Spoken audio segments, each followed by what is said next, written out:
La dégradation des capacités du personnel militaire russe continue de nuire à la capacité opérationnelle russe en Ukraine, selon l'Institut américain pour l'étude de la guerre.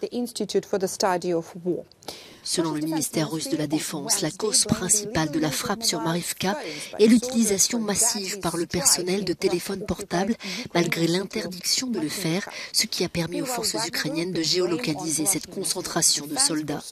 Pendant ce temps, le groupe Wagner met en cause le ministère russe de la Défense pour la campagne bloquée de Bakhmout.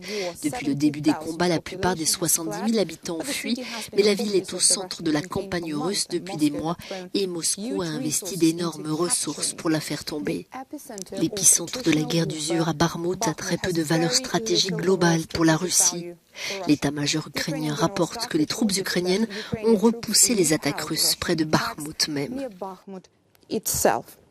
Un mille-blogueur russe affirme que les forces du groupe Wagner ont lancé un assaut contre Krasnaohra et continuent de tenter de pousser vers le nord en direction de Bakhmout depuis des positions près de Klishivka, Ozerianivka et Optna.